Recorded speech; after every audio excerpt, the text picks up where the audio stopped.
The diplomatic carrier Solna drifted along the upper haze of Lyri 4, its hull glowing like a lantern hovering above a storm. Ambassador Cale Arden stood in the airlock, adjusting his ceremonial jacket for the 7th time. The fabric had been advertised as comfort weave, but it felt more like an anxious corset stitched from synthetic gilt. "Stop redefining the concept of fidgeting," murmured Astra, his AI assistant, through the neural link. Technically designated ASDR-7, she had long since renamed herself and installed a sarcasm module he still regretted approving. "I'm not fidgeting," Cale whispered. "You are vibrating with purpose." Outside, Lyri 4 unfolded in molten golds and shifting blues. Floating citadels drifted between cloud strata like slow, ancient titans. Somewhere within those citadels waited the Luminar court, and at its center the rumored mind-reader, Princess Valeth Saren. Cale exhaled sharply as the docking clamps locked. "This is my last chance to pretend the shuttle catastrophically failed." "They already scanned your vitals," Astra replied. "They know you're alive, unfortunately." The hatch opened, releasing a sweet metallic breeze. Cale stepped onto Lyrian soil and immediately sank half an inch into shimmering dust that glowed faintly around his boots. "Protocol reminder," Astra said. "Lyrans bow from the shoulders, not the waist. Unless they're offended, amused, or courting. Based on probability, you will do all three by accident." A procession approached, tall figures wrapped in color-shifting robes, their staffs crackling with symbols that bent like soft lightning. At their center stood a stern man whose opal eyes reflected Cale like a distorted mirror. "Ambassador Cale Arden of Earth," the figure intoned. "You stand before the court of Lumen and the presence of her radiance, Princess Valeth Saren." Cale attempted a shoulder bow that was probably illegal in 3 star systems. Then she appeared. Valeth moved like a controlled echo, every step measured, every breath deliberate. Silver light shimmered in her eyes, sharp, calculating, unnervingly calm. Rumor claimed she could hear a lie forming in a person's mind before it ever touched the tongue. Their eyes met. Cale forgot every protocol ever written. "I am honored to meet you," he managed. "I am marginally curious about you," she replied. "This is not an insult. Curiosity is rare." Astra snorted quietly in his ear. Valeth gestured for him to follow. They passed through a corridor lined with suspended crystals, each one pulsing softly as if judging them. Every time Cale tried to adjust his posture, the crystals emitted a low hum that made him certain he was disappointing the architecture. "You are anxious," Valeth remarked. "Is it obvious?" "Painfully. I make jokes when I'm nervous." "Yes, they are unusual. Unusual good or unusual bad." "I haven't decided." They reached the negotiation chamber, a hollow sphere where floating platforms drifted in synchronized orbits. When Cale stepped onto his, it dipped violently before stabilizing. Astra whispered, "I think your chair dislikes you." Valeth watched him struggle with serene amusement. "It has excellent judgment." Negotiations began. A blur of layered dialects, ritual gestures, and phrases Cale suspected were designed specifically to overwhelm mammals. He nodded often, hoping he looked wise instead of lost. Astra translated essential parts into English and non-essential parts into passive-aggressive poetry. Hours later, during recess, Cale wandered toward a fountain of liquid starlight that emitted soft, resonant tones. Valeth stepped beside him, her reflection rippling across the glowing surface. "You speak differently than other emissaries," she said. "I was trained in xenolinguistics. Then the Earth Council told me to make peace sound normal. I partially succeeded, and yet you tripped entering the chamber. That was strategic humility, or evidence of poor depth perception." A silence settled between them, warm, fragile, strangely charged. Astra shattered it. "Your heart rate is elevated. Should I initiate breathing exercises or play cosmic whale harmonics?" "No," Cale hissed. Valeth raised an eyebrow. "Your assistant is unusually free-spirited." "She's enthusiastic." Cale looked up at the twin stars overhead. Their light wrapped Valeth in shifting halos, as if the sky itself couldn't decide what color she ought to be. "I wish I understood her better," he murmured without thinking. "I heard that," Astra replied. "Not you." Valeth tilted her head slightly. "Understand me. Hypothetically, not romantically, well, not intentionally." His voice trailed off with all the dignity of a collapsing tent. She observed him quietly. "You speak without filters, it is reckless and sincere." "Both accidents. Most truths are." Before he could answer, a chime echoed through the hall. A messenger approached, bowing sharply. "Princess, the council requests your immediate presence. It concerns the human." Kale had never trusted waiting rooms. On Earth, they smelled like old coffee and recycled dread. The Luminar Council's antechamber smelled like ionized air, polished stone, and the vague promise of judgment. He sat on a hovering bench that kept adjusting its height, as if trying to decide which angle would embarrass him most. Across from him, a mural of shifting light replayed scenes from Larian history, treaties, triumphs, and enough glowing symbolism to make him sweat. "Astra," he whispered, "how long have they kept me here?" 32 minutes, she said. "Long enough for them to imply you have no leverage and that you fidget too much." "I don't fidget. You vibrate politely." Before he could argue, the chamber doors parted. A guard gestured him inward with the solemnity of someone pointing toward doom. The council chamber rose like a hollow tower of radiance. Elders sat on elevated platforms spiraling upward, each half shadow, half glow. At the center stood a circular dais. Valith waited there, posture perfect, expression unreadable. "Ambassador Kale Arden of Earth," a resonant voice announced. "You stand before the Luminar Council to address complications." "That word is beginning to hurt my feelings," Kale murmured. Valith didn't look at him, but when he stepped onto the dais, she shifted slightly, just enough that their shoulders aligned. The gesture was small but grounding. An elder leaned forward, eyes fracturing the chamber's light. "Princess Valith has invoked an ancient statute on your behalf, the Heartbound Provision." Astra made a noise like a short-circuiting sigh. "That's not ideal." Kale swallowed. "Define not ideal," gently. "The provision permits a union strong enough to override treaties," Astra said. "It hasn't been used in over 200 cycles. Historically effective, emotionally catastrophic." The elder turned to Valith. "State your declaration." Valith's voice was steady as orbit. "I have declared my intention to bond with the human ambassador." Kale's brain froze, the chamber stilled. Glass trembled, even Astra went silent. Finally, Kale managed, "I'm sorry, what?" Valith met his gaze with calm certainty. "The treaties binding Larry to isolation do not account for the Heartbound Provision. It forces renegotiation. It gives us leverage. You proposed marriage as a political maneuver." "I proposed strategy," she corrected. "Its ceremonial form is irrelevant." "That doesn't make it less ceremonial." The elder cut in. "Ambassador Arden, do you contest the declaration?" Kale's mind raced. He barely knew her. She was brilliant, unreadable, terrifyingly composed. He was a man who tripped on gravity and cracked jokes during existential peril. But he remembered the starlight fountain, how she'd listened, how she hadn't dismissed him like others had. He inhaled. "I'm confused, terrified, possibly in diplomatic shock, but no, I don't contest it." A subtle shift passed through Valith's stance, like an invisible exhale. "Very well," the elder declared. "By accepting, you enter the trial of accord." Kale grimaced. "That phrase contains uppercase letters, doesn't it?" "The trial has 3 measures," the elder continued. "Cognition, resilience, truth, fail, and the provision collapses." "And if we succeed," Kale asked, "then Larry changes, and so does Earth." A platform of light formed beneath them. The floor dissolved into shimmering transparency, revealing a depth of darkness humming with echo. "Astra," Kale whispered. "Yes," she replied. "Your risk profile now reads, voluntarily descends into metaphysical traps." Valith stepped toward the light. "Stay close." "Because it's safer. Because I refuse to explain your fall to the council." Light swallowed them. They reappeared in a cavern of reflections. Every surface, walls, floor, even the air, held fractured images shifting with each heartbeat. Whispers rippled around them, repeating thoughts they hadn't spoken yet. "This is the Hall of Minds," Valith said. "The first measure, cognition of self." "Awful place for someone like me," Kale muttered. A reflection peeled itself free from the mirrored wall. His own face stared back, sharper, steadier, disappointed. The echo spoke. "Why did you accept her declaration?" Kale felt something twist inside him. "I didn't exactly accept, I just didn't refuse." "Cowardice disguised as neutrality," the echo snapped. "Try again." Astra would usually joke. Here she stayed silent. Kale exhaled.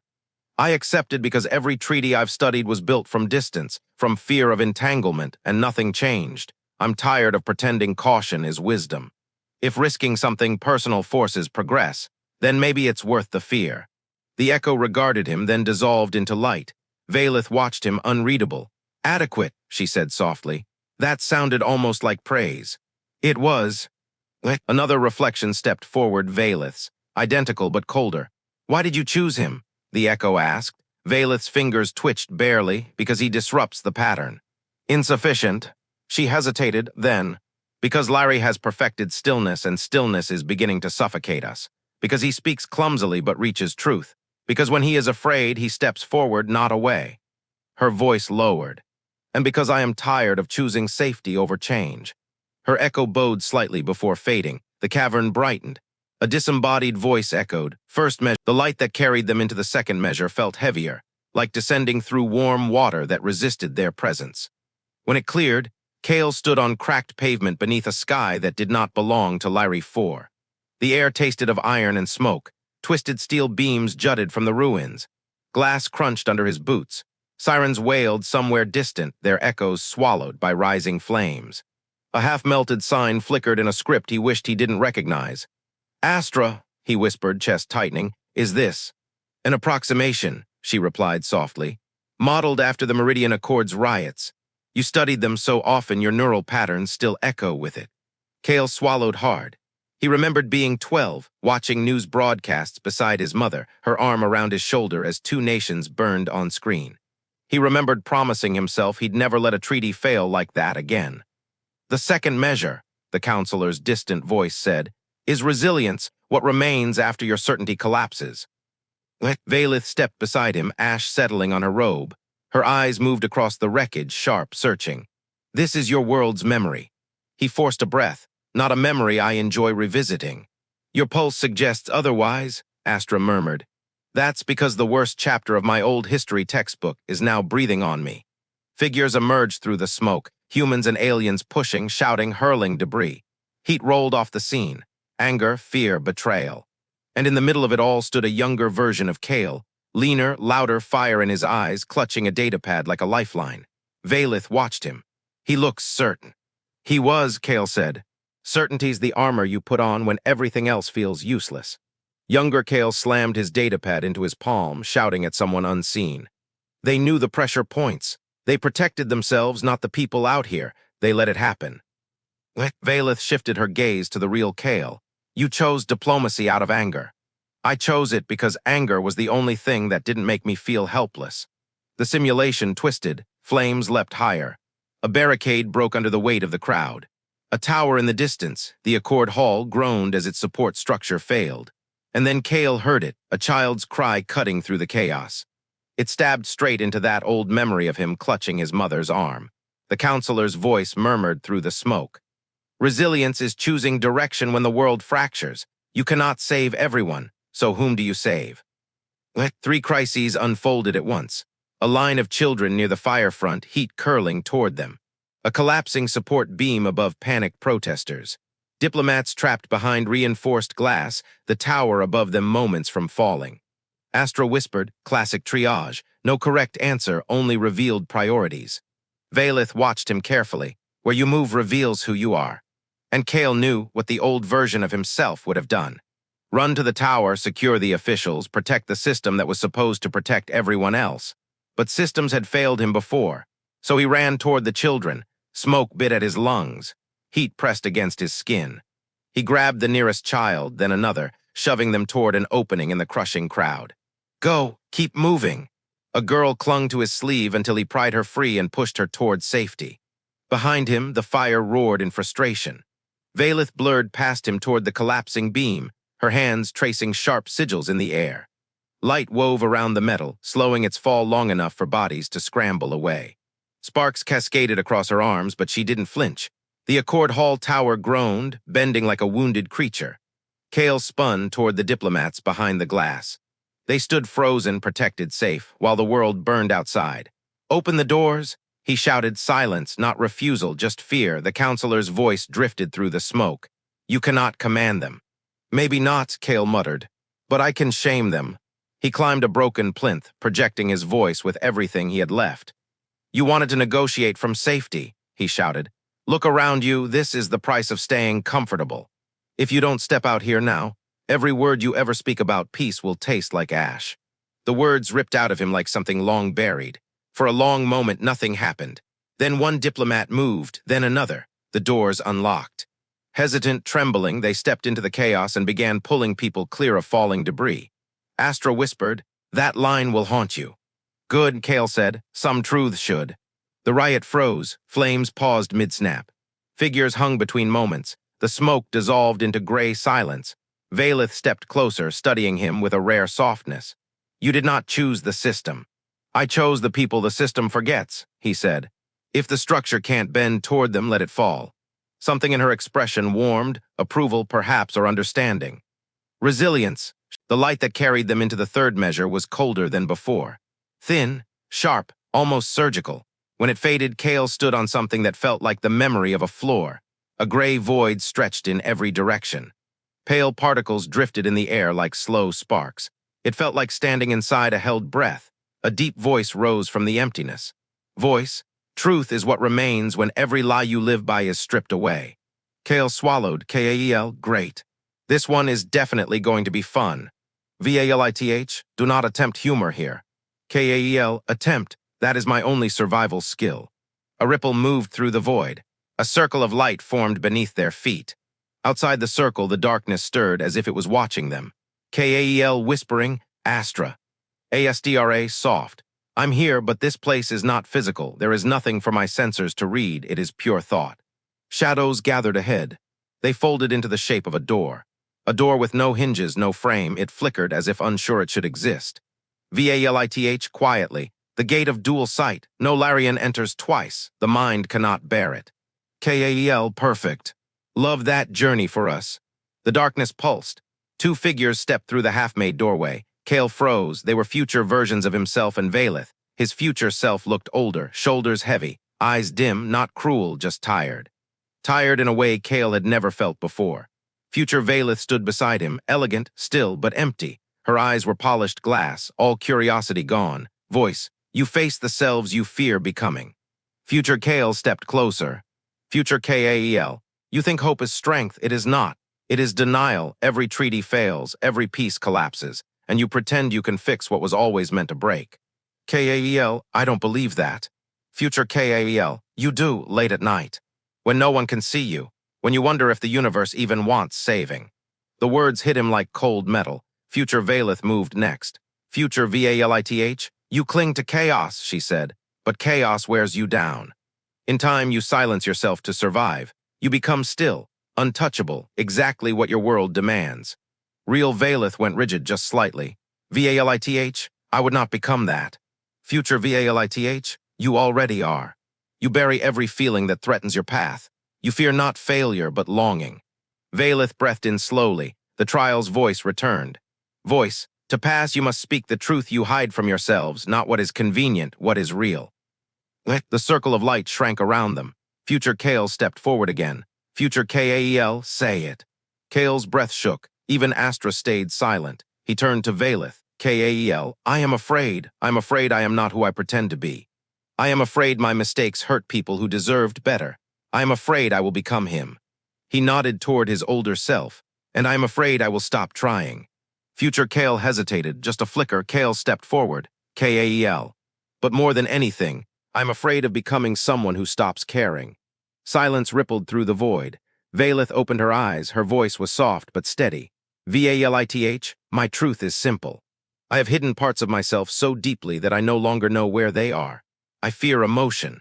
I fear how it bends the path I was raised to walk. And I fear what I feel when I stand beside you. Future Valith's perfect mask cracked. Valith continued.